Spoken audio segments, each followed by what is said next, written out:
Hey guys, it's Grandmaster Doglightning, and I'm here to answer the question, why do I start W level 1 on Neeko? It's a question I get on stream at least every other day, and I figured I might as well make a video to explain it finally. So, I'm going to show some examples, but first I'll just really quickly go over why you click the video. Why do I start W level 1 on Neeko? So, there's a bunch of reasons. So, to start with, your W empowered auto is not limited by a cooldown, so you can keep getting it off over and over again with no cooldown, which gives you pressure. If you take Q level 1 and you throw Q, right? Now all of a sudden there's an 8-second cooldown window where the enemy can pressure you and you cannot do anything but either take them, like they can harass you, or you have to walk away and give up the wave. When you take W level 1, you don't have that. You go for your empowered auto and you auto the minions 2 more times and your empowered auto is back up, and there's not like this big window where the enemy can pressure you. There's a 2 auto attack window compared to an 8-second window. So that's level one reason. Second, going on that, if you all in level 1, the DPS is just higher. If you just keep auto attacking, I take my attack speed runes on my miner and you just keep auto attacking, you're getting more DPS out level 1 than you could with Q. Number 2, you can miss Q, you can't miss W. A big reason I take W level 1 also is because if you get ganked, if you get early ganked by the enemy jungler, you have an escape. Your Q doesn't help you escape and it has less DPS, so now I have a potential escape to help me get out.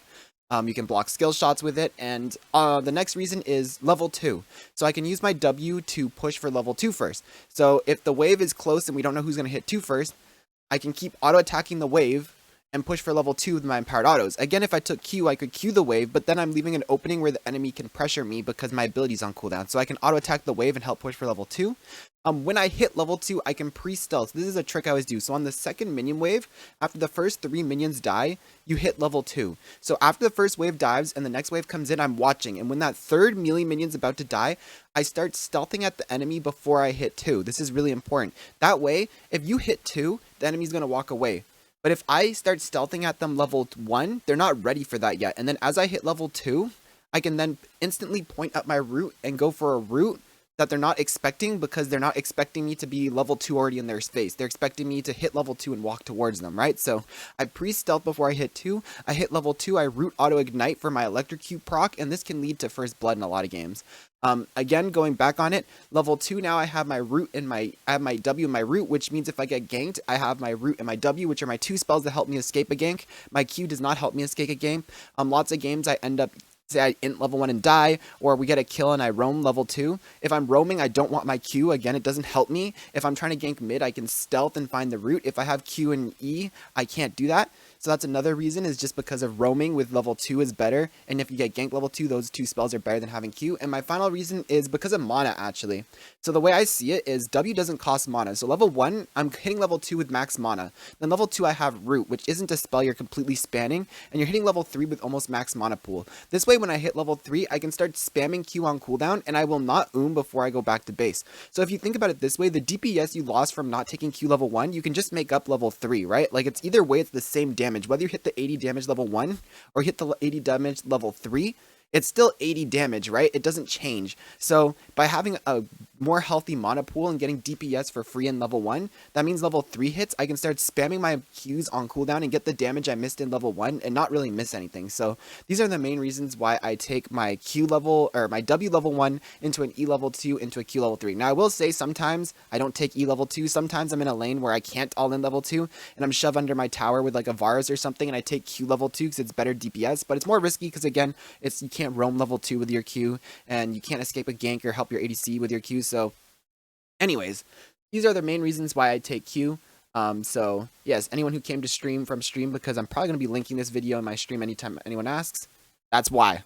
Okay, let's watch a couple examples. I have 2 examples. These were games from yesterday. So first one, I'm playing with FSN Saber, who everyone knows is an amazing Caitlyn player. Love playing with this guy because he's super good.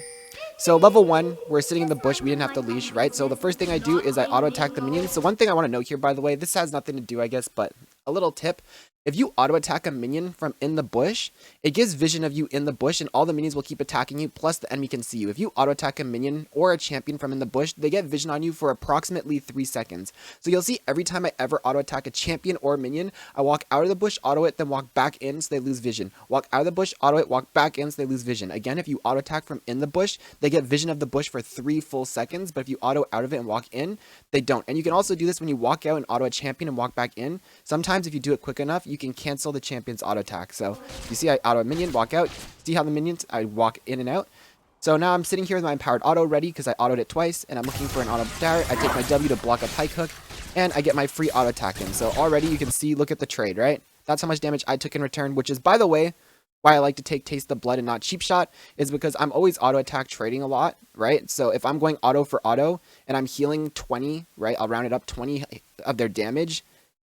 It's just a better auto for auto trade, right? So every time I go for auto trade, I'm healing an extra 20 off their auto attack. So, right? So the first thing I do after that trade is, look what I do. I get ready. This is a big thing. I've done a lot of VOD reviews for low equal. They don't do this. Get your next empowered auto ready. The only reason you don't want to do this is if the wave is going to be in a bad position and your ADC wants to freeze it. But like at this position, it's not going to push the wave anymore. Like Neeko's autos don't do much. I get another free auto in. And look how much DPS I already did. Those 2 auto attacks, my Q would have been on cooldown. I would not have gotten 2 Qs off in that time that I just got 2 autos in. So now we're getting to the point, again, when I said after the 3 melee minions die, I'm going to hit level 2 and I'm going to go for an all-in level 2. Right? So this minions, I'm going to wait. So I'm just looking to pressure for auto attacks. I got one off. Now I autoed 2 minions. And as I'm walking, by the way, so what I'm doing here is I'm walking backwards. So again, I'm trying to bait them into me. They're going to walk away when I'm level 2. So instead of standing here where they're going to walk away, I walk back and I bait them. I walk really far back to try and pull them in towards me. And as soon as Saber is about to auto this, I'll pre-stealth at the enemy. So you'll see here, I'm going to stealth. See, I'm stealthing. This minion's not dead yet. I'm still level 1. I start stealthing at the enemy. Now, unfortunately here, I tried to hit an empowered root off this minion, but I missed the empowered root, so Saber's not able to trap combo it, and we miss a kill barely. But, right, if that root hit and got empowered root here, this would have been a kill, right? But unfortunately, because it wasn't empowered, the trap wasn't able to go, and we missed the kill. But, though I think the point still stands that the level 2 cheese strategy, if that was an empowered root, that would have been a kill. And even though it wasn't a kill, it still was a big pressure, right? So these are like a perfect example clip of why I do it. So again, I have my W, so I'm able to run away from the hook. We get all in here, but again, you'll see the DPS I'm talking about. So now I'm auto attacking, right? Auto, right? And I'm gonna get my empowered autos off. And just DPSing, right?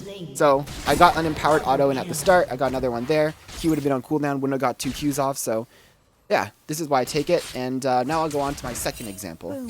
Okay, in this second example, it's different. This time they didn't have to leash. Last time you saw we didn't have to leash. This time is a different scenario. So they didn't have to leash, and we're having to come in lane late. So they have the pressure level 1. So Blitzcrank misses a hook, and I'm like, okay, I need to pressure because Blitz has no hook. Unfortunately, this trade goes bad. Draven wasn't able to get an auto in there, right? I was hoping Draven could trade with me and it would be a 2v1, but it ended up being a 1v1, so whatever. But you'll see here what I do. I remember the thing I said where you can use your W to push for level 2 first. So first of all, I would say my first mistake here is I should be autoing the minions to push for level 2 with my W first, right? Because that's the whole one of the advantages. So that's a mistake by me, but it's fine because you'll still see either way, right? So I'm doing it now just a bit late, pushing for level 2, right? Using my W to push. So I get an auto on Blitz for free here. Okay, no, I'm still pushing for level 2. So again, look, this is exactly what I was saying, right? I use my empowered autos and see how I'm using them to push for level 2. And look, right? In a scenario where if I'd taken Q, they would have hit level 2 and we would have still been level 1. This was a scenario where, to be honest, even with this trick, it's really for a trick if you both came to lane at the same time to make sure you hit 2 first. There's no reason why they didn't leash and they didn't hit 2 first, other than Blitz not helping push at all. But it still point stands that in this lane matchup right here, they came to lane first. They had a 3 minion advantage on us, and I used my W to push for level 2, and we hit level 2 at the same time, which is very big. Because if we don't, we get zoned from the wave, they start to deny us, Blitz can look for hooks, Blitz can go roam, there's so many things you can do, right? But because we hit level 2 at the same time, we're able to. And now look at me trading back, auto-attacking, we're using the minions to stand in between Blitz and the minions, and I'm just auto-attacking. I got just, I think, 2 or 3 empowered autos right there, where again, I would've got 1 Q off. Blitz finds a hook on me, but it doesn't matter because you're hooking me in support and I have a Draven, and we end up trading 2 for 2 here, which is very good for us because a Draven with 2 kills early is a lot better than a Varus with 2 kills early. So yeah, obviously this could have gone a bit better if I didn't get hooked, but the point still stands that they came to lane first. They had a minion advantage. I used my W to push for level 2 at the same time. I get in 2 to 3 empowered autos on Blitz before the all-in happens, where I usually would have only got 1 Q off, and we end up trading 2 for 2 on it, on a scenario where we should have got zoned under tower and just been behind. We should have lost this guaranteed if I didn't do that, but because I did that, we end up trading even, which was actually better for us because it was good for Draven. Minion wave's a bit worse for us, but 2 kills on Draven, I can guarantee you the rest of this game, Draven gets super fed and just starts killing him on cooldown because a 2-kill Draven is unstoppable. So yeah, I'll just leave this rolling as I do my outro, I guess. So again, guys, thank you for watching. Again, I'm doing a new thing where on Mondays I'm doing an edited video, and on Thursdays, I'm doing whatever I feel like. The past 2 weeks, I've done guides. Next week, I think I'm going to do a full VOD, because I know people still want to see full VOD. So next week, I'll be doing a full VOD game again. But Mondays are always going to be edited videos, and Thursdays, whatever I want. Of course, love you guys. Please subscribe, comment, whatever. Tell me how you're doing. Tell me what kind of videos you want to see me post on Thursdays. Because I'm still trying to figure out this new schedule. And, of course, check out my stream if you haven't. I stream from 4 to 10 p.m. EST on weekdays, so would love to see you guys there. And, some cringy outro. Woo! See you guys.